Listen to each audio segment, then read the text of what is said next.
अस्सलाम वालेकुम नाज़रीन, प्रोग्राम दरअसल के साथ आपका मेज़बान बिलाल एहसन हाजिर है। नाज़रीन, आज जब हम इस लाइव स्टूडियो में प्रोग्राम के लिए बैठे हैं और हम गुज़िश्ता हफ्ते पे एक ताराना निगाह डालते हैं, तो उस ताराना निगाह में हमें मुल्क के अंदर इस वक्त जो सबसे ज़्यादा इंतखाबात के बाद जो हमें सबसे ज़्यादा जो चीज़ें नज़र आ रही हैं वो मईशत की इस्तेहकाम के लिए जो है वो तमाम स्टेक होल्डर्स, जिसमें कि इस्टेब्लिशमेंट से लेकर और एक आप हुकूमत, ताजिर और जितने भी इन्वेस्टर्स हैं उनकी जानिब से एक हमें जोश और वलवला नज़र आता है। लेकिन मार्केट की जो सूरत हाल है वो मार्केट की सूरत हाल में काफ़ी ज़्यादा जमूद है, और उस जमूद की वजह शायद यही है कि हुकूमत की जानिब से अभी तक किसी किस्म की भी जो पॉलिसीज़ हैं उसको वाज़े तौर पर जो है वो उसका इन्फॉर्म नहीं किया गया। फिर जून में जो है अगले माह बजट भी है, तो इसकी वजह से ये है कि इस वक्त मुल्क के अंदर जो मईशत पे सबसे ज़्यादा लोगों की निगाहें तो हैं, लेकिन IMF से जो मुज़ाकरात हो रहे हैं अगले 6 से 7 डॉलर के लिए, उस पर भी इस बरस ये कि जो पिछला प्रोग्राम था उस पर भी $1 अरब हमें मौसूल हो गया, जो कि यकीनी तौर पर एक खुशगवार है कि जो ज़र मुबादला के ज़खायर थे उसमें $1 अरब का इजाफा हुआ, जो कि तकरीबन $14 अरब से ज़ायद हैं।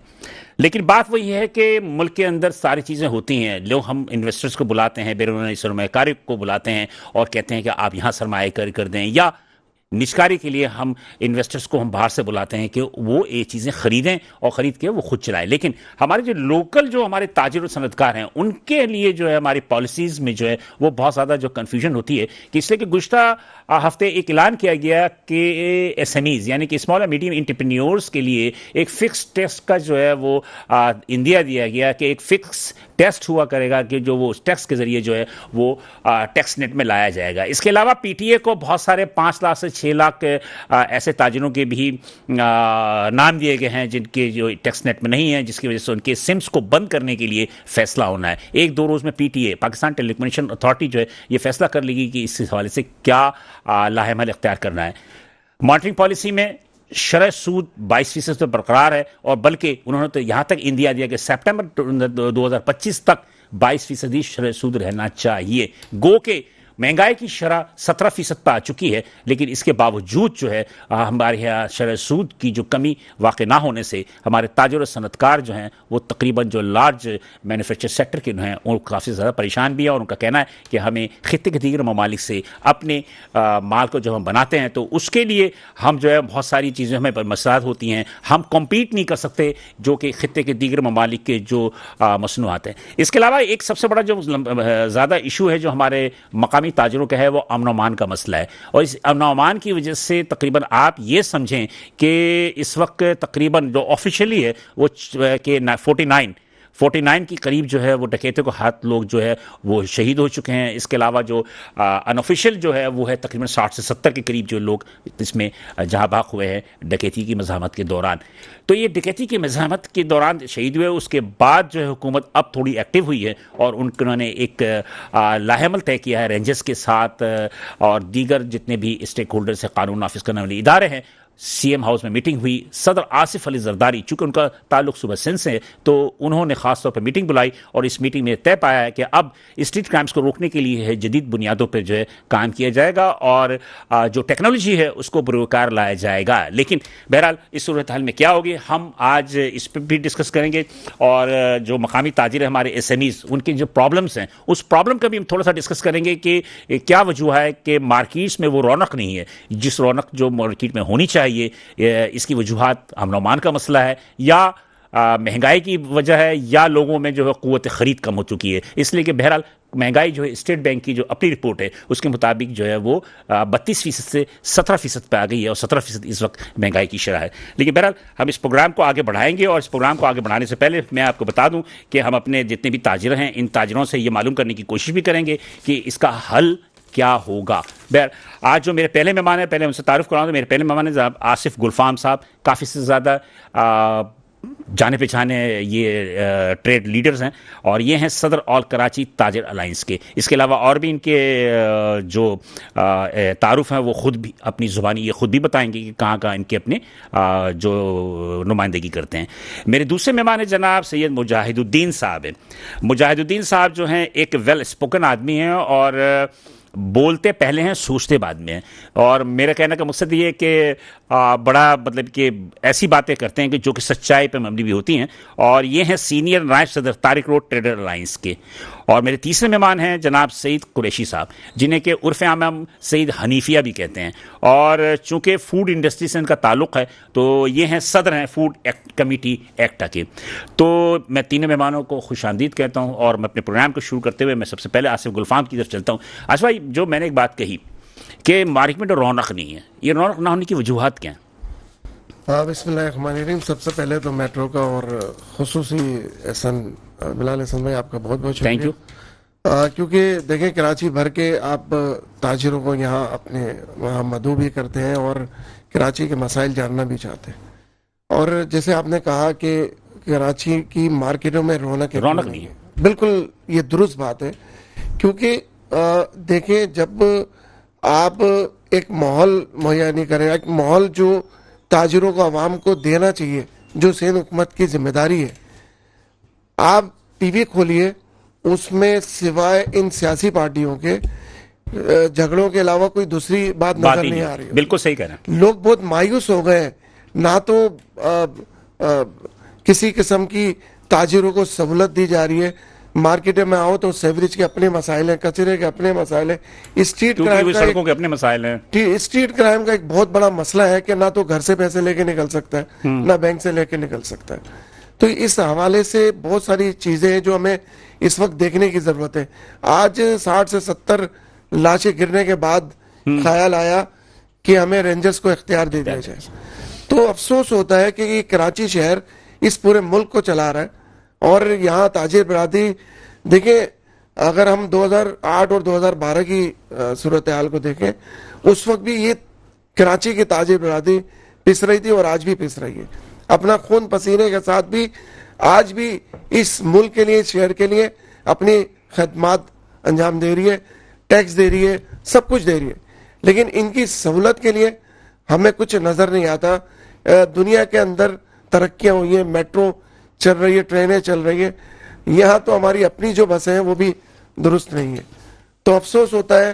लेकिन सिंध हुकूमत बसें तो लेकर आई ना, अच्छी बसें लेकर आई है सिंध हुकूमत, तो इस हवाले से तो काम कर रही है। देखें, ये अच्छी बात है ना, करनी चाहिए, इसकी तारीफ होनी चाहिए। हाँ, बिल्कुल तारीफ होनी चाहिए। मैं सिंध पुलिस को रमजानुल मुबारक में जिस तरह काम किया है साउथ में, मैं उनको खराज तहसीन पेश करता हूँ कि कराची में 7 डिस्ट्रिक्ट है सर। जी बिल्कुल। देखिए, मैं साउथ की इसलिए बात करूंगा कि मैं वहाँ लीड कर रहा था अपने इलाके में, जहाँ लेट नाइट तक मार्केटें खुली।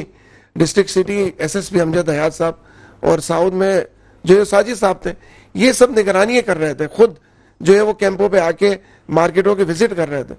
तो देखिए ना, ये हमारा तजिया, हम जो जितने भी ताजिर अपनी मार्केटों की, जो लेट मार्केटें खुल रही थी, उन्होंने कैंप्स लगाए थे सिर्फ आवाम की सहूलत के लिए, आने वाले जो कस्टमर था कि उसको कोई नुकसान ना पहुंचे। तो जब हमने देखा कि ये एसएसपी साहिबान खुद जब मौजूद थे, तो इलाका एसएचओ भी मौजूद था, डीएसपी भी मौजूद था, एसपी भी मौजूद था। तो अगर ये अपने ठंडे कमरे छोड़े ना, तो मैं समझता हूँ कराची में ये इस तरह के वाकयात ना हो। हालांकि कराची में स्ट्रीट क्राइम्स के हवाले से सबसे ज्यादा तनकीद बने हैं वो पुलिस बनती है, और मेरा अपना जाती राय ये है कि इसमें किसी हद तक सच्चाई भी है, इसमें इसी तरह सच्चाई भी है कि पुलिस वो अपना किरदार अदा नहीं कर पा रही जो कि उसे करना चाहिए। जी मुजाहिद साहब, क्या कहेंगे आप इस हवाले से? सबसे पहले तो मैं ये कहूंगा कि कराची की जो सिंध पुलिस है वो कराची में नाकाम हो गई है, और नाकामी के लिए कोई बड़े बड़े तमगे नहीं लगते हैं, कुछ चवन्नियां टन्नियां लगाने की जरूरत नहीं है। जब 40 आदमी मर जाते हैं और अनऑफिशियली, जैसे आपने कहा, 60 बच्चे मर गए, अनऑफिशियली 60 से 70 अफराद मर गए, और मामूली से मोबाइल के पीछे। तो सबसे बड़ी बात ये, मोबाइल खरीदता कौन है, मोबाइल जाता कहाँ पर है, हाँ। और इतनी हिम्मत कैसे होती है किसी आदमी की यार, साइकिल छीन जाती है, गाड़ियां छीनती है, कहाँ जाती है? बच्चे जो हैं, जो फूड पैंडा के अंदर जॉब कर रहे हैं, या कोई राइडर का काम कर रहा है, बेचारा बाइकिया का काम कर रहा है, उसकी मोबाइल, उसकी छोटी सी बाइक छीन लेते हैं। और जो घर का खुद, मैं वाहिद कफील, और हमारे कराची के अंदर जो कहना चाहिए मुआशी हब है, उसके अंदर 70% तक हम रेवेन्यू जनरेट करते हैं। अगर हमारा पैसा हर शहर का, हर शहर में लगा दिया जाए, इस्लामाबाद का पैसा इस्लामाबाद में लगाया जाएगा ना, तो इस्लामाबाद कराची नजर आएगा, और कराची जो है इस्लामाबाद बन जाएगा। तो हमारे साथ जो एक नाइंसाफी होती चली आ रही है बहुत पहले से, तो वो अब सामने नजर आने लगी है। आप किसी सड़क पे चले जाएं, वो टुकड़ा लगा हुआ है, गड़ा पड़ा हुआ है। अच्छी गाड़ी तो क्या, मैं कहता हूं मोटरसाइकिल पे जो लोग चल रहे हैं उनको कमर के प्रॉब्लम हो गए हैं, उनको ऑस्टियोआर्थराइटिस होता जा रहा है। यानी कोई आदमी साबुत घर पहुंच जाए, ये भी बहुत बड़ी बात है। रास्ते में घर के आगे खड़े, बाहर निकलते में सोचेंगे, दुकान पे बैठे हुए डकैत आ जाता है, छोटी सी दूध की दुकान पे जाओ तो वहां डकैत खड़ा हुआ है। मजे की बात है सीसीटीवी फुटेज आती है। हाँ। सीसीटीवी फुटेज पे उस बंदे की शक्ल बिल्कुल वाज़ेह होती है कि इसने चोरी की, डकैती की। अच्छा, उन्हें खौफ भी नहीं होता, उन्हें लूटने वाले को खौफ भी नहीं है कि मेरी तस्वीरें आ जाएंगी, ये आ जाएंगी, और फिर पुलिस जो नाकाम होती है उनको गिरफ्तार करने में। दरअसल मसला ये है कि ये कराची जो है अदरक की तरह फैल गया है और तकरीबन 4 करोड़ की इसमें लगभग आबादी हो गई है और रोजाना लोग आते हैं और रोजाना चले जाते हैं। कितने लोग नदी नालों के अंदर आके छुपते हैं, कितने लोग यहां पर ड्रग्स लेके आते हैं। क्या आज तक मैं समझता हूं 7 से 11 अरब रुपए की रोज पाकिस्तान में ड्रग्स यूज होती है। अगर इसके ऊपर 40% भी टैक्स लगाया जाए तो मैं समझता हूं हमारे मुल्क का बजट बन जाएगा। मतलब लेकिन एक बात, आप उसको लीगल कर रहे हैं। मैं कहता हूं लीगल कर दो ना, वैसे भी तो पी रहे हैं ना, आप बंद तो नहीं कर सकते हैं ना। अच्छा, प्रोस्टिट्यूशन पे पहले एक टैक्स लगा दिया था उन्होंने, प्रोफेशनल टैक्स, वो आज हमसे ले रहे हैं। अरे भाई, हमसे काहे को टैक्स लिए जा रहे हो? चलो ताजरों को मजीद इनकम टैक्स देना चाहिए, मैं तो कह रहा हूं मजीद टैक्सेस देने चाहिए। टैक्स नेट में और लोगों को भी लाना चाहिए। मेरा मतलब ये है कि जो कैपेबल हैं, जिनके पास है, अब इंग्लिश पी रहा है एक आदमी और एक आदमी देसी पी रहा है, सब पी रहे हैं और ये कह रहा है जनाब इस्लामिक मुल्क है हमारा और यहां पर कोई दारू नहीं पीता है। अरे यार छोड़ दो यार, जहां जो रोकने दारू नहीं पीता भाई, मैं लोग कह रहे हैं कि भाई पाकिस्तान में अब यहां तो ये पोजीशन है, जितनी पुलिस लाइन में पी जाती है इतनी कहीं नहीं पी जाती है। ये एक अलग मौजू है। हाँ। लेकिन बात वही होती है कि इन सारे क्राइम में पुलिस इन्वॉल्व है। देखें, मैं ये कह रहा हूं कि हर जराइम में पुलिस इन्वॉल्व है। किस जगह के ऊपर नशा बिकता है, किस गली में बिकता है, कौन कितनी हीरोइन लेता है, कौन कोकीन लेता है, डीएचए के अंदर ऑनलाइन चीजें मिलती हैं। तो यार एक बात बताओ, अगर ये पुलिस को नहीं पता है तो ये बहुत तशवीशनाक बात है, और अगर ये पुलिस को पता है और तो ये उससे ज्यादा तशवीशनाक बात है कि उसके ऊपर ये इंप्लीमेंट कहां हुआ है कानून के। चलिए, और देखिए वही लोग, एक बात मुकम्मल करूंगा, देखिए मैं थोड़ा सा बता दूंगा आपको कि यही लोग जो मंशियात बेचते हैं ये असला भी बेचते हैं।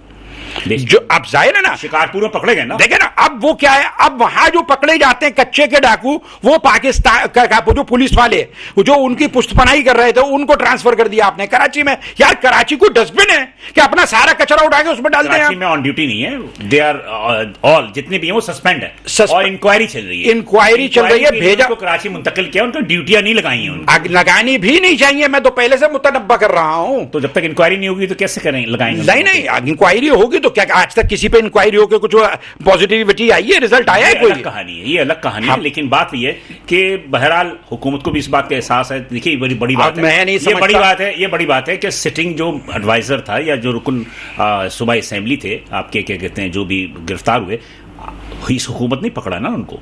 ये भी तो आप उसको थोड़ा अप्रिशिएट करें। देखें, अप्रिशिएट करें। ये तो एक ड्रामा है। तो वो अपने बंदे को नहीं पकड़ते, ये अपने बंदे को हटा देते। मैं ये कह ही नहीं रहा हूं कि उनका बंदा है, मैं तो ये कह रहा हूं उनकी दस्तरस में ही नहीं है। यार इतने आदमी 65 से 75 साल तक के आदमी तो आपने सीटों पर बिठा दिए हैं।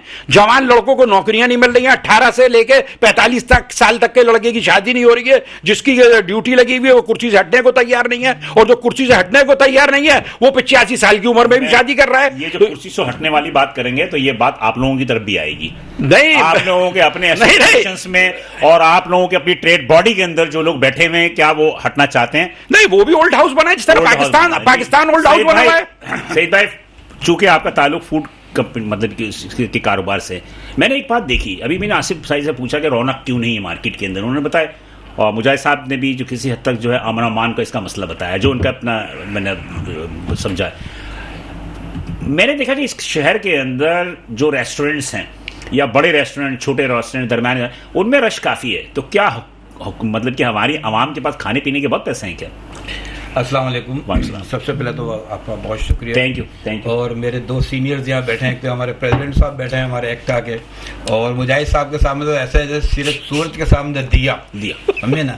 तो ये इंट्रोडक्शन में मैंने कहा था कि ये बोलते पहले सोचते बाद में। अच्छा, मैं आपकी सारी बातों का जवाब दूंगा, पहले आप मुझे एक बात का जवाब दें। एहसन भाई, अपना हम आपके पास कब तक आते रहेंगे इसी तरह से, जब तक जिंदगी, और अपने मसाइल कब तक बताते रहेंगे? मसाइल तो कभी हल नहीं होंगे।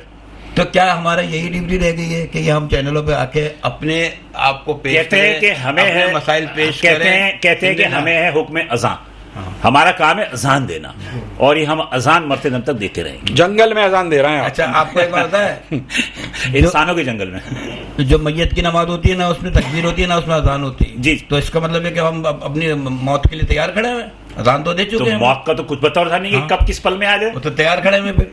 अच्छा, दूसरी चीज ये, जैसे मुजाहिद साहब ने उन्होंने अभी स्ट्रीट क्राइम्स का उसका बताया, मुझे तो सबसे पहले ये बताया कि क्या रेस्टोरेंट्स का कारोबार सही है बनिस्बत दीगर कारोबार के मुकाबले में। अच्छा जी, वो भी सुन लीजिए। अभी आज यहाँ आने से पहले 2 घंटे में तारिक रोड घूम कर आया हूँ जी। लिबर्टी से लेके एक कोना और दूसरा कोना कुछ काम था जी। आप यकीन करें वाफर मिकदार में पार्किंग थी, दुकानों पे एक बंदा नहीं था, ऐसे ही गए, यूं ही सामने से चीज खरीदी। यही बात तो मैंने वैसे पूछी है, मैंने कहा रौनक ही नहीं है। अच्छा, अब क्यों देखिए, मैं कह रहा हूँ हमारा जो बिजनेस है ना वो इन लोगों से है, यानी कि बिजनेसमैन लोगों से है। अगर कराची की मईशत चलेगी, कराची का बिजनेस चलेगा, तो कहेंगे चल बेगम आज थोड़ा दिल चाह रहा है, चल के नारी खाए जाते हैं या बर्गर खाए जाते हैं या ब्रोस खाए जाते हैं। जब इनकी खीसे में भी पैसे नहीं होंगे, दो तीन दिन तक इन्होंने परसों मुझे बताया, यार सही साहब 2 दिन हो गए, एक शरारा गलारा नहीं बिका।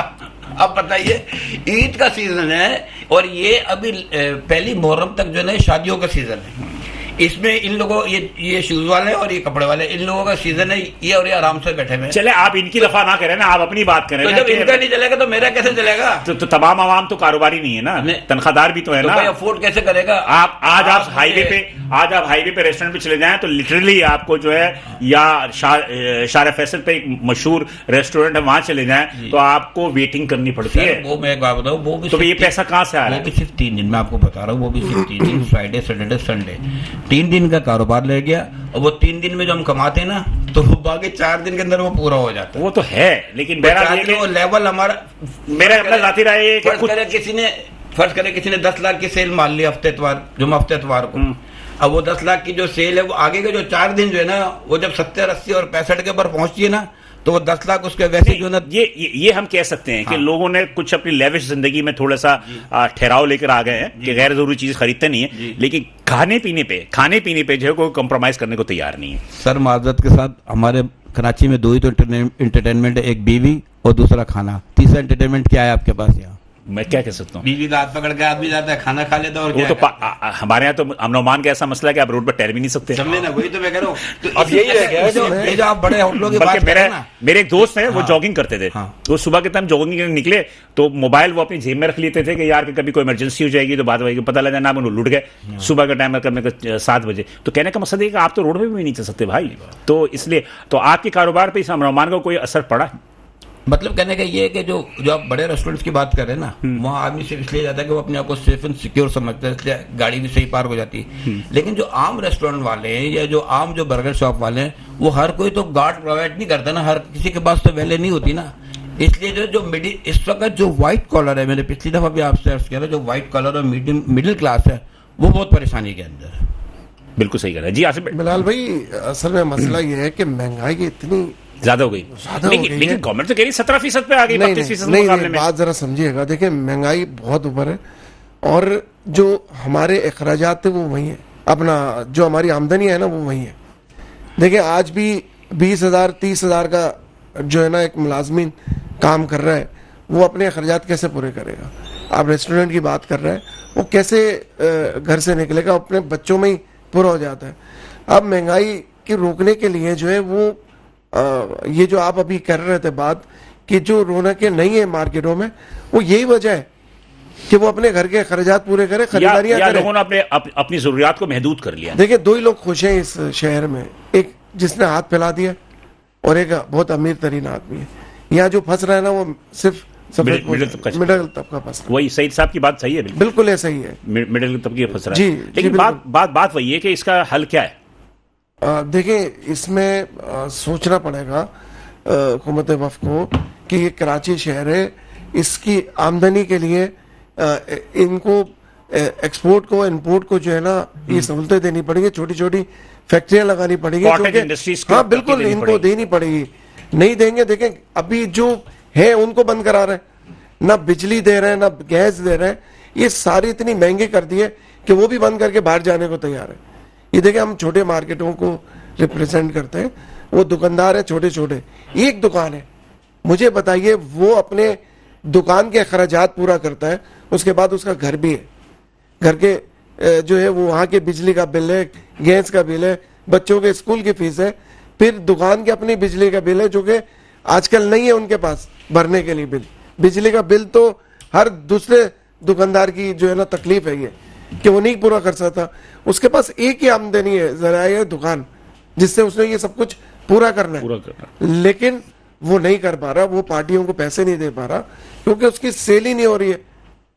अब आने वाला कस्टमर भी जो 10 साल पहले के, यानी कि हम अगर 2-2.5 हजार का सूट बेचते थे, आज भी वो वही उम्मीद करके आ रही है कि 2-2.5 हजार का सूट मिलेगा, जबकि महंगाई की वजह से 8-10 हजार से कम सूट नहीं मिल रहा। तो उसकी अब मुझे बताया ना कि कैसे चलेगा ये सिलसिला। ईद कैसा गुजरा सर? ईद भी ये समझ लें कि ईद भी बच्चों की खरीदारी हुई है, लोगों ने अपने लिए खरीदारी नहीं की, अपने बच्चों के लिए खरीदारी की। इस पे मैं बात करूंगा कि ईद पे खरीदारी किसने की और कैसे हुई और कैसे की जाती है ईद पे खरीदारी, इस पे बात करेंगे, लेकिन यहाँ मुझे एक छोटा सा वक्फा लेना है, वक्फे के बाद दोबारा हाजिर होंगे तो हम इस गुफ्तगू को हम जारी रखेंगे, साथ रहिएगा। वेलकम बैक नाज़रीन, प्रोग्राम तहरीर में हम दोबारा हाजिर हैं। वक्फे में जाने से कबल हमारे मेहमानों की गुफ्तगू भी आप भी सुन रहे होंगे। बात यह है कि कुछ चीज़ें ऐसी होती हैं कि बहुत सीरियस होती हैं और कुछ चीज़ें जो होती है इंसान बयान तो करता है, लेकिन अंदर दिल का हाल क्या होता है वो किसी को नहीं मालूम होता।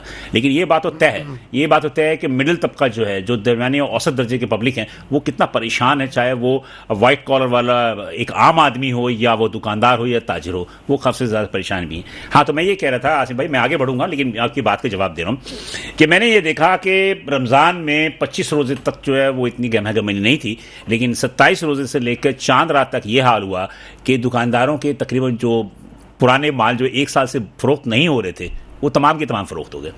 यानी कि ऐसा लग रहा था कि दुकानों को चीज़ें मुफ्त की बट रही हैं, यानी कि सारे लोग जो है चांद रात को ही बाहर आते हैं।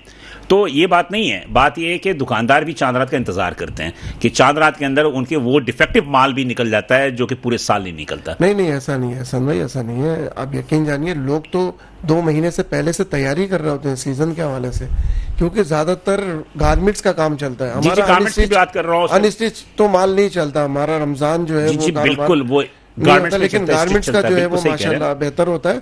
और ये आपकी बात दुरुस्त है कि गारमेंट्स का काम जो है ना बहुत अच्छा है, बहुत अच्छा। जी मुजाहिद साहब, आप क्या कहेंगे? आपका तो ताल्लुक जो है वो चमड़े की सनत से है। सबसे बड़ी बात है कि आपकी बहुत सारी बातें मैंने सुनी है, कुव्वत खरीद जो है वो आदमी की खत्म हो गई है। वो है, लेकिन ये कि दुकानदार ने चीज की कीमत भी तो बढ़ा दी है ना। नहीं, देखें, बाजार में जब बारिश होती है ना, चूहे के बिल में भी पानी आता है। जब आदमी की सेल ही नहीं हो रही है तो उसके पास इतना पैसा नहीं है। इन्होंने बिजली के बिल की बात की है, मैं आपसे ये कह रहा हूं कि मुझे तकरीबन 3.5 लाख का 2.5 लाख का बिल आ गया और वो तकरीबन 6 महीने तक आता रहा। मैं कंप्लेन करता रहा, किसी ने नहीं सुना। कारखाने का या दुकान का? दुकान का, शॉप का मेरा। फिर बाद में उन्होंने माफी मांगी कि मीटर खराब हो गया था आपका, तो अब हमने सही कर दिया, मेरे पैसे रिफंड नहीं हुए। पहली चीज ये सबके साथ हो रहा है, ये खुद ही करते हैं आके और खुद ही उसका कैपेसिटर है वो खराब कर जाते हैं। दूसरी चीज ये, जब आदमी के पास पैसा नहीं होगा, कुव्वत खरीद नहीं होगी, बाजारों में मोटरसाइकिल वाले नजर नहीं आ रहे हैं यार, जो दुकानों के पीछे पार्किंग नजर नहीं आती थी, और वो जो लोग कहते थे पार्किंग कहां लगानी है, चांद रात पूरी खाली पड़ी रही है पार्किंग्स। आप कह रहे हैं चांद रात पे कचरा भी बिक जाता है, ये अच्छा लगता है कहते हुए टीवी पे, क्योंकि आपकी ड्यूटी है। हमने तो सर ऑब्जर्वेशन की, आपकी ऑब्जर्वेशन गलत है। हमने तो ऑब्जर्वेशन क्या गलत नहीं हो सकती है? 1 मिनट। हाँ। दूसरी बात ये कि रमजानों में मैं खुद भी रात को जो है ना मार्केट का सर्वे कर रहा था, बल्कि मेरे ख्याल पे जामा क्लाथ से मुलाकात भी हुई, हम वहां भी कर रहे थे और ये गवाह है इस बात के। मेरा अपना जाती राय है कि सबसे ज्यादा लोग परेशान थे पार्किंग माफिया से, कि लोगों को मोटरसाइकिल खड़ी करने की जगह नहीं मिल रही थी, और जो मोटरसाइकिलों के 20 रुपए के पार्किंग थे वो 100 रुपए चार्ज कर रहे थे पार्किंग वाले। सबसे पहले तो आप जितनी मार्केटों की बात करेंगे, और मैं चूंकि सुनी सुनाई बातें नहीं कर रहा, मैं खुद जो सड़क पे मौजूद, देखिए सड़क पे चलने वाले आदमी जो है वो बायर नहीं है। सबसे पहले तो ये ज़हन नशीन कर लें आप। पीछे जो मजमा लगाने वाले जो मोटरसाइकिल को पार्किंग कर रहे हैं वो बायर है। नहीं, वो आपको लगता है बायर है, हो सकता है लड़का दूध लेने गया हो। मेरे सामने की बात हो है सकता है वो कि हमारी दुकान का लड़का हो। मेरे सामने की बात है कि पार्किंग माफिया पे जितने भी, मैंने उस दिन रात को सर्वे जब करा था, जो आखिरी टाइम पे मैं आसिफ उल फाम के पास जहां मैं क्लास पे पहुंचा हूं, तो मैं रोजे के बाद से निकला था, सदर तारिक रोड चले जाए आप, आपके मैं हैदरी गया, आपके मैं जितनी भी बड़ी मार्केटें की, सबकी मार्केटों में यह हाल था कि पार्किंग के लिए जगह नहीं मिल रही थी, और सबसे ज्यादा कारोबार किया ना दुकानदारों से ज्यादा तो पार्किंग वालों ने की है।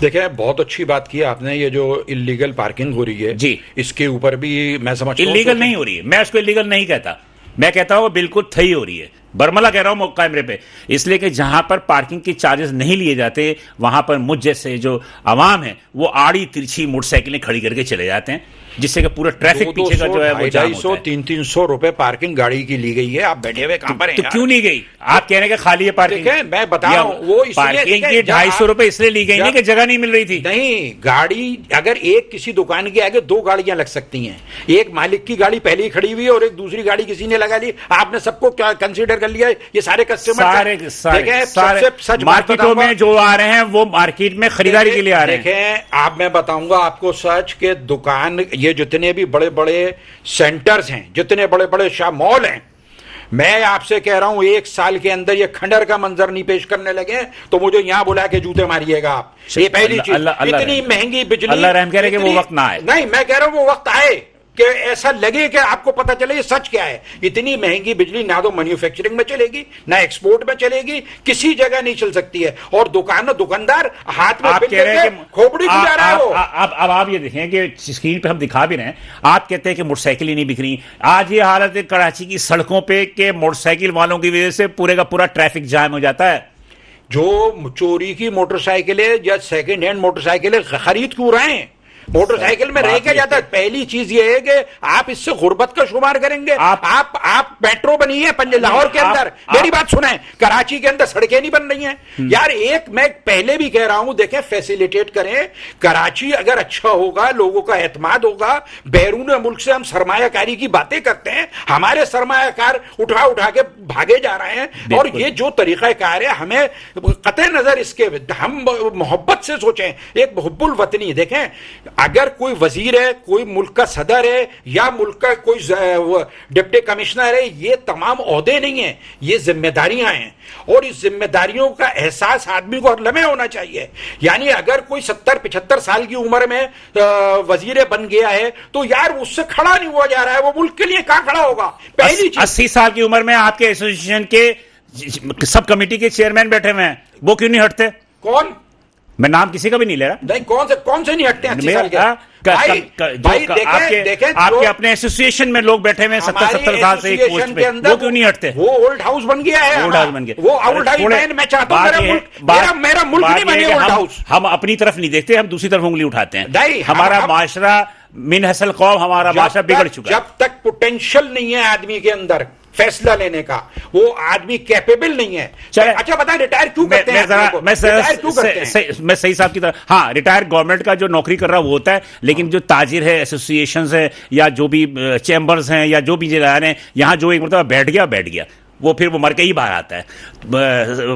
सईद भाई, आप क्या कहेंगे कि क्या ताजिर एसोसिएशंस के हमारे यहाँ किरदार मस्बत है या नहीं है, या हम सिर्फ दूसरों की तरफ उंगली उठाते हैं और अपनी तरफ नहीं देखते? नहीं, दरअसल में मसला सारा ये है, आपने एक बात बहुत सही की कि यंग जनरेशन जो नए टैलेंट है उनको सामने आना चाहिए, चाहे वो सियासी जमातें हों, चाहे वो ताजिर के एसोसिएशन हों, या दीगर इदारे जितने भी हैं, वहां नए लोग आने चाहिए ना। हमें नए लोग तो कहीं नजर नहीं आते। ठीक है ना। अभी पिछले दिनों एक जगह बहस हो रही थी, वो कहने लगे यार जो माजरत के साथ सारे डॉक्टर्स हमारे अपने जानने वाले हैं, लेकिन उन्होंने कहा कि जो डॉक्टर जो पुराने स्पेशलिस्ट हो गए ना, उनकी एक जो उनका जो नुस्खा है या उनका जो प्रिपरेशन है वो अलग है, और अब जो लेटेस्ट है उनका डॉक्टर पढ़कर आ रहे हैं उनकी उसके अंदर वो अलग है। बिल्कुल, ये तो तजर्बे की बात होती है। ये अब वो तबीब है और अल्लाह ने उनको एक मकाम दिया है, लेकिन कितनी जमीन आसमान का। अब जो यंग टैलेंट जो है, जो नई जनरेशन जो आई है, जो पढ़कर आई है, उसके हाथ के अंदर अगर बहुत सारी चीजें आएंगी महकमे। अब जैसे बाद वक़्त पुलिस वालों को देख के बड़ी खुशी होती है, माशाल्लाह बेचारे देखो इतनी जाफशानी से काम कर रहे थे, अप टू डेट उनकी यूनिफॉर्म होती है। हाँ भाई, लगता है कि यार कोई पढ़ा लिखा है, कोई रिवायती पुलिस वाला नहीं खड़ा हुआ, और वो वाकई में अपनी ड्यूटी नहीं। मुझे सिर्फ इतना बता दीजिए कि क्या, ये मैं आसिफ भाई से भी पूछूंगा, इसलिए कि बहुत पुराने लोग हैं ये, और ये बहुत अच्छा जवाब भी देंगे।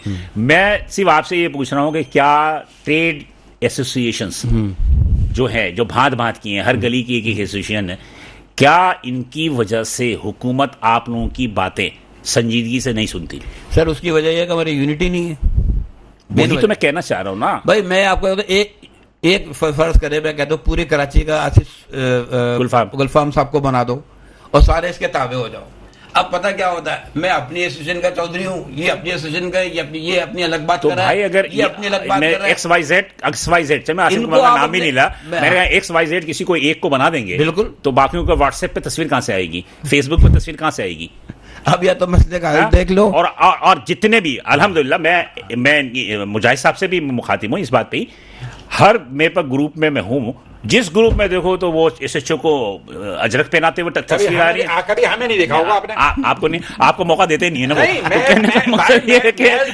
मैंने कभी किसी सुने मेरी बात, गवर्नमेंट सर्वेंट के साथ फोटो खिंचवाई नहीं है। मुजाहिद भाई बहुत अच्छा किया, जबरदस्त। मैंने काम कहने का मकसद ये, जब देखो जनाब आली के वो SHO के पे अजरक दे रहे हैं, SP को टोपी पहना रहे हैं और किसी को मोटरसाइकिलें दे रहे हैं, उसके बाद उन्हीं के खिलाफ बातें भी कर रहे हैं। तो मतलब ये कि मैंने ये देखा, फिर ये तस्वीरें कहां से आएंगी? आप किसी एक को बनाएंगे तो सही कह रहे हैं, बिल्कुल एक मिनट से भाई। अच्छा, मतलब ये कि हम फिर हमें बताएं कि हमारा हल क्या है इन चीजों का। आप बताएं ना मुझे, हमारा हल क्या है। हाँ। ये जो हमारी जो बातें जो हम यहाँ कह के जाते हैं, एक डेढ़ घंटा हम यहाँ बैठते हैं और जी आपके चैनल के तवस्सुस से, जैसे कि मैं एक रेस्टोरेंट वाला हूँ, ये ताजिर है, ये कपड़े वाले हैं, ये जूते वाले हैं, ये तो हमारे जो इतने जो अभी जो इन्होंने जो इतनी सारी बातें की है, आमदन रफ्तन और गुफ्तन, यानी आए बैठे बात की और चले गए, यानी इसके ऊपर कोई एजेंसी या कोई भी बंदा इस चीज, मैंने पहले भी कहा था कि हमें हुक्म अज़ा, हमें हुक्म अज़ा है, हम अपनी बातें करते रहेंगे और वो कोई उस पर अमल ना हो। देखिए मैं एक जमाने में जब छोटे छोटे होते थे ना, तो सरकारी नल लगे होते थे बाहर। जी बिल्कुल नहीं होता था, तो चड्डी पहने हुए, ये पहने, छोटे बड़े बच्चे कोई लोटा लिए, कोई बाल्टी लिए, पानी की लाइन में खड़ा हुआ होता था कि भाई अगर पानी नहीं भरेंगी तो अम्मा दुआने नहीं देंगी। जी है, और घर में पानी नहीं होगा तो क्या होगा। आज वो पानी की लाइन तो नहीं है, लेकिन आज टैंकरों की लाइन है, आज वो बिजली के बिल की लाइन है, आज वो गैस की लाइन है। वो सिनेरियो चेंज नहीं हुआ, लेकिन वो मॉडर्नाइज हो गया। वो मसाइल वहीं के वहीं रहे, मसाइल वहीं के, जैसे पानी की बाल्टी लेके खड़े होते थे, आज वो टैंकरों की शक्ल के अंदर आ गए। लेकिन आप एज ए छोटे एसोसिएशन जो है फूड कमेटी के भी हैं, लेकिन आपने ये बात नोट की होगी कि अब आवाज जो उठती है लीडरान की तरफ से, चाहे वो आप हों, मजहबी लीडर हो या कोई भी साजिश, अब उनकी आवाज के अंदर, उनके पुकार के अंदर जो वो जज्बा नहीं है। सही बात है। जिसपे कि पीछे पहले आवाम सड़कों पे निकल जाते थे, अब आवाम ये कहते हैं कि अब भाई ये तो अपनी मशरूरियत के लिए काम कर रहा है, बातें कर रहा है और ये कर रहा है। तो ये बात भी सही है कि जब से फेसबुक आया और व्हाट्सएप आया ना, सोशल मीडिया, इसने बहुत सारे लोगों की जो असलियत है ना उसको उजागर कर दिया। सही बात। और लोग जो है ना, अब वो कहते हैं कि जनाब ये सोशल मीडिया के लिए काम, मतलब कि अपनी तस्वीर को कर रहे हैं या फेसबुक के लिए कर रहे हैं, लेकिन लोगों में अब इत्मीनान नहीं रहा। आप क्या कहेंगे, इसका इत्मीनान रहा है लोगों में? आप किसी भी फील्ड को उठा के देख लें, मैं सारी फील्ड की चाहे ताजिर हो, चाहे कोई भी हो, चाहे कोई MNA MP हो, जो मुखलिस होगा ना अपनी कौम के लिए, इस्लाम के लिए और अपनी आवाम के लिए, आज भी उसके पीछे लाइन लगी है, आज भी उसके पीछे लाइन लगी है। लेकिन क्या है, एक सारा सिस्टम भी ऐसा हो गया होगा, अरे छोड़ यार, मुझे क्या है, भर दे बेटे बिल, अम्मा का जेवर बेच, जाके बिल भर दे, मोटरसाइकिल बेच, क्या करेगा भर दे, तो क्या करेगा। कसम आप देखें, यकीन करो, जब बिजली का बिल ऐसा आता है तो खून के आंसू इंसान होता है, किस किस तरीके से ये बिजली और बिजलियां 12-12 घंटे तक इलाकों में बिजलियां नहीं होती। या आप क्या कह रहे हैं कि कराची वाले चुप बैठ जाएंगे?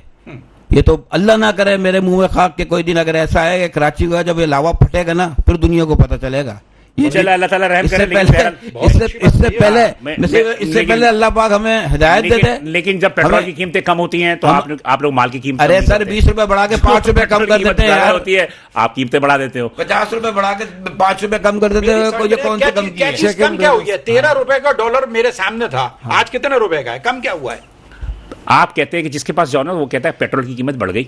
हाँ, देखिए, इंपोर्ट की जो बात करते हैं ना, वो हर के ऊपर लागू नहीं होता। मिसाल के तौर पे जो इंपोर्ट आप इस्तेमाल नहीं कर रहा उस पर लागू नहीं होता, लेकिन आप अशिया खुरोनोश की तरफ जाएं तो क्या पेट्रोल की कीमत बढ़ गई, दालें, गैस की कीमतें बढ़ गई, इससे बढ़ गई। आपकी दालें इंपोर्ट हो रही हैं, आप देखें। मैं दालों की तो बात ही नहीं कर रहा ना, मैं तो बात कर रहा हूँ एक ऐसे जो परसेप्शन है दुकानदारों का, ताजरों का, कि हुकूमत 5 रुपए बढ़ाती है, दुकानदार 50 रुपए बढ़ा देता है। हमारा सारा रॉ मटेरियल इंपोर्ट होता है, और मैं ये समझता हूं कि गारमेंट के अंदर जितनी एसेसरीज आती है वो इंपोर्ट होती हैं। आप अगर इंपोर्ट बंद कर देंगे ना, मेरी बात सुने, तो आपकी आपकी चीज में वो क्वालिटी नहीं होगी। और दूसरी बात, आपको बनी बनाई चीजें रोकनी पड़ेंगी। अगर मुल्क से मोहब्बत है तो जो चीजें जैसे जूता, कपड़ा और दूसरी चीजें आ रही हैं वो बंद कर दें। अय्याशी के मुतहम्मिल नहीं है हम। अच्छा, फिर दूसरी बात, यही बात हमारे अरबाब इख्तियार को समझनी चाहिए कि अभी अय्याशी कुछ अरसे ना करो।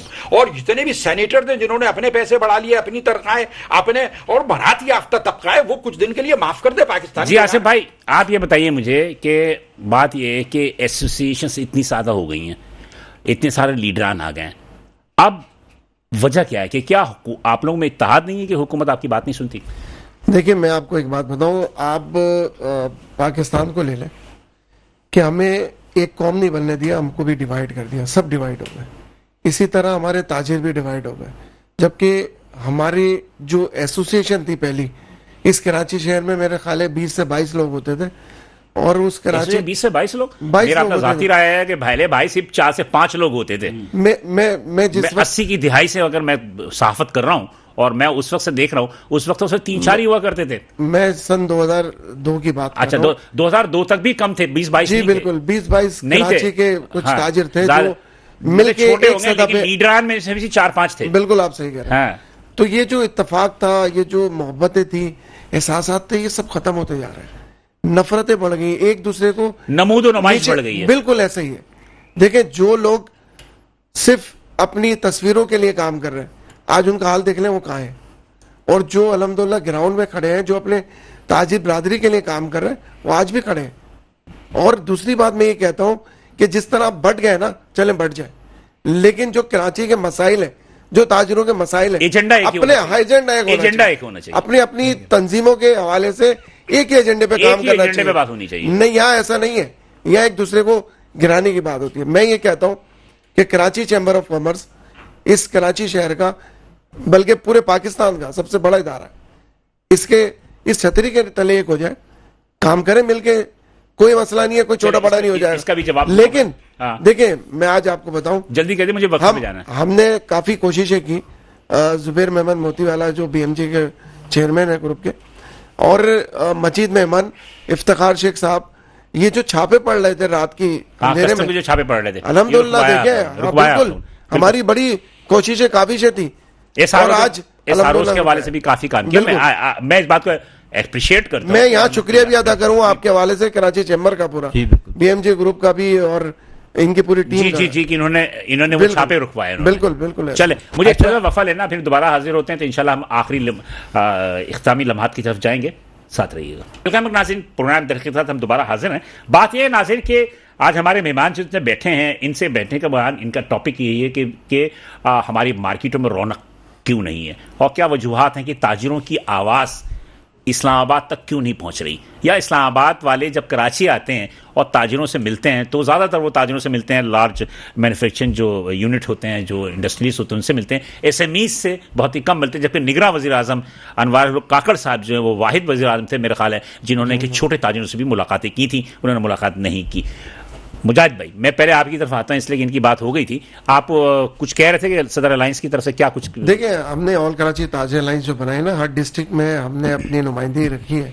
और देखिए, हमने उनको पाबंद किया है कि सिर्फ आप अपनी डिस्ट्रिक्ट में जो भी ताजिर आपके मसले मसाइल आते हैं आप उसको हल करें, और अगर आपसे नहीं होते तो फिर हम मरकजी की आदत बैठी है इस पर काम करती है। हमने एक इजलास भी बुलाया था और उसमें हमने अब पाबंद किया, और नई जो है वो नुमाइंदगी, हम जो है जो काम नहीं कर रहा उसको हम हटा रहे हैं, और हम जो है नए लोगों को आगे ला रहे हैं, इसलिए कि लोगों के काम होने चाहिए। भाई, तस्वीरें खिंचवाने का मसला हल नहीं है, काम होने चाहिए। आज भी मेरे पास जो व्हाट्सएप आया हुआ है इसके अंदर मुख्तलिफ किस्मत, तो वो पता जनाब कि वो ज़्यादातर मैंने देखा ताजिरों को, मुजाहिद भाई, कि पुलिस हो गई या कानून नाज़िम इदारे होते हैं, इनको ही इन्वाइट करते हैं, उनके ही कासलेसी करते हैं, उनकी ही तारीफ में सारा कुछ करते हैं, फिर तस्वीरें व्हाट्सएप पर चल रही होती हैं, मसाइल वहीं के वहीं होते हैं।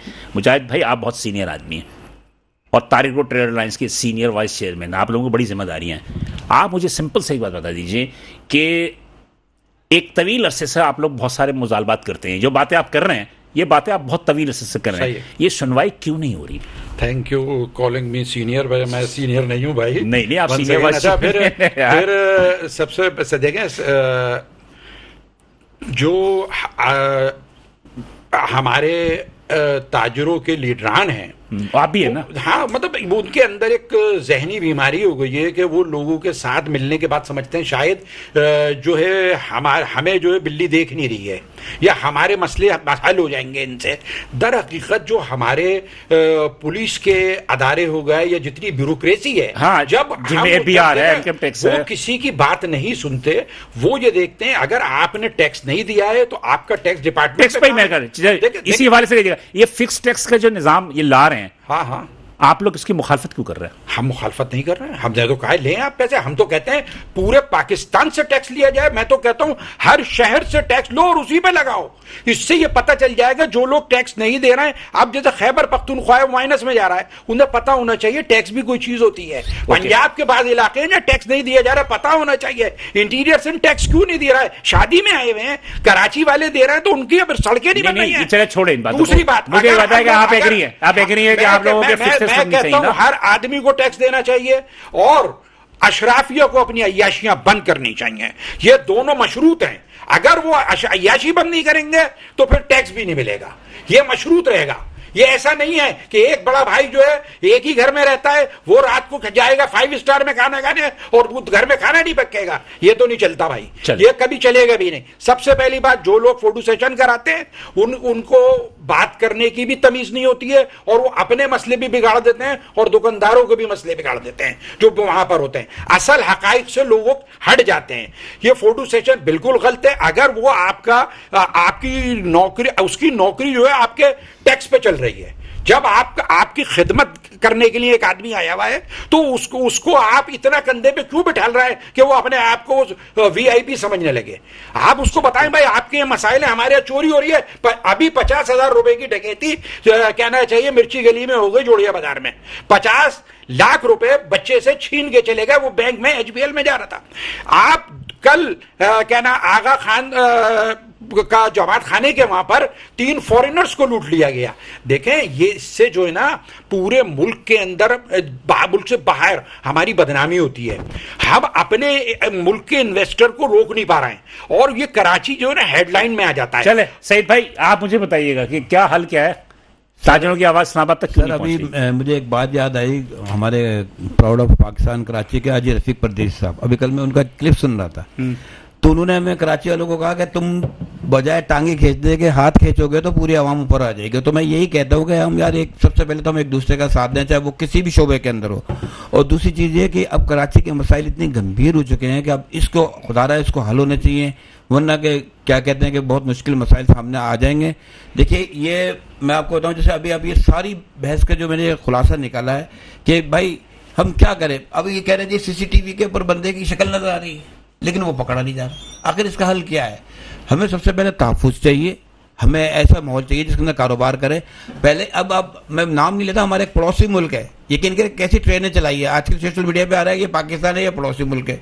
अब भाई उसकी करेंसी हमसे ज्यादा नीचे गिरी हुई, लेकिन बहरहाल फिर भी है कि उन्होंने अगर चांद पे सैयारा भेजा, हमने भी भेज दिया है। बिल्कुल भेज दिया। हम तो चांद पे रह रहे हैं भाई, हम तो भेज दिया, चांद पे रह रहे हैं। हम तो नहीं रहे चांद पे। अल्लाह कामयाब करे उनको जो गए। मेरा कहना मतलब कि आप लोगों में अब ताजिरों की में इतनी वो आवाज में इतनी मतलब कि गरज नहीं रही सर। कहां से गरज रहेगी? हिम्मत ही नहीं है किसी के अंदर के कोई बात कर सके। पीछे घर होता है। अच्छा, आप ज्यादा आवाज लगाते हैं, FBR वाले आपको दबा देते हैं? नहीं, बात FBR की नहीं है, बात FBR की नहीं है या किसी और की नहीं है। मतलब कहना कि जब आदमी का मसाइल हो, एक मसला थोड़ी होता है कारोबारी आदमी, बहुत सारी चीजें। अच्छा, फिक्स टैक्स पे कायल? हाँ भाई, ये तो इन्होंने इतनी अच्छी बात, टैक्स लगाओ हमारे शहर पे लगाओ और हमारे उसका पैसा तो नजर आएगा भाई हम ही ने टैक्स दिया और हमें ही नहीं मिल रहा। नहीं, वो एक टैक्स आपके शहर पे लगाने के लिए नहीं दे रहे। हाँ। वो एक टैक्स पे जो ले रहे हैं आपसे, ये पूरे पाकिस्तान पे लगाने के लिए ले रहे हैं। बिल्कुल, ये तो वफाक का है ना टैक्स। बिल्कुल। तो कहने का मकसद ये है कि फिक्स टैक्स पे आप लोग राजी हैं? बिल्कुल, क्यों नहीं राजी होंगे भाई? वो हमारे भाई जब एक नौकरी पेशा आदमी बेचारा टैक्स देता है तो एक ताजिर क्यों नहीं देना चाहता है? मुझे समझ में नहीं आया, लेकिन टैक्स तो लेना चाहिए। नहीं, टैक्स तो देखें कोई भी इनकार नहीं करेगा। मैं समझता हूँ आप किसी से भी पूछे, हाँ, आप लोग फिक्स टैक्स पे राजी हैं? नहीं, बिल्कुल मैं राजी हूँ, लेकिन एक टैक्स ले लेना, सिंध टैक्स अलग है, डिस्ट्रिक्ट से अलग है, तो ये मुख्तलिफ टैक्सेस क्यों? एक ही टैक्स तो है ना। एक आपके पास क्या FBR है, इनकम टैक्स है, सेल्स टैक्स है, SRB है। वो तो सूबा ही है ना, वो तो देना है, वो हर सूबे में आपका 3 टैक्स है। डिस्ट्रिक्ट भी ले रही है ना साथ, डिस्ट्रिक्ट भी लेता है। डिस्ट्रिक्ट का तो वो आपके ट्रेड लाइसेंस इश्तारात- लेगा। ये ट्रेड लाइसेंस हाँ, इश्तारात के बोर्ड वगैरह बिल्कुल। का है, ये है वो है, वो तो रहे, लेकिन देखिए, बहरहाल हमें जो सहूलतें मिलनी चाहिए वो हमें सहूलतें नहीं मिलती है, लाइटें भी नहीं लगती है, हमें लाइटें अपनी मदद आपके हाँ, डालनी पड़ती अच्छा ताजिर हर चीज। ताजिर सफाई भी करवाए, वही कह रहा हूं, ताजिर सेम- पुलिस को मदद भी करे, बिल्कुल। ताजिर जो है टैक्स भी दे, बिल्कुल। तो मतलब ये है कि ये बात तो दुरुस्त है, आपकी बात से मैं इत्तेफाक करता तो हूं। हमारा जो मेन मकसद है कि सूरत हाल बेहतर होनी चाहिए शहर की, सियासी इस्तेकाम आना चाहिए, जब तक मशीयत बेहतर नहीं होगी। ये अगर इसको अच्छा करना है, अच्छा, सियासी ये इस्तेकाम आप जरूरी मशरूत है, कर रहे हैं मैं इसको। बिल्कुल जरूरी है, क्योंकि देखिए आप जितने भी इन्वेस्टर हैं वो देख रहे होते हैं कि ये आपस में सियासी जो जंगें चल रही हैं ठीक, वो अब ठीक, तक ठीक। कहाँ जाके रुकेगी। ठीक है, मेरा ख्याल है कि टाइम ओवर हो गया, मुझे खत्म करने के लिए कहा जा रहा है। मेरा ख्याल है कि आप बातें तकरीबन सारी हो गई हैं, और एक जुमला आप कहना चाहें तो कह दें आखिरी। हाँ, मैं बिल्कुल ये कहूंगा बिल्कुल, कि एक जुमले में। अगर ताजिरों को दबाया गया मजीद, जिस तरीके से महंगी बिजली से दुकानें क्वालिफाई नहीं कर रही हैं, लोग बंद कर रहे हैं, जो मैं सच बोल रहा हूं, तो ये अदारे जितने टैक्स लेने वाले हैं ना, ये अदारे भी बंद हो जाएंगे। जी, दुकानों सही में भाई। ताला लगेगा तो इन अदारों में भी ताला लगेगा। जी सही बस मैं तो दुआ कहूँ अल्लाह ताला हमें और हमारे इस मुल्क को कायम दायम रखे। आमीन। टाइम दायम रखे, और हम जो अपनी नेक नीति से सारा बस काम नेक करते नीति रहें। से अल्लाह ताला इसको करता जी रहे। आसिफ भाई।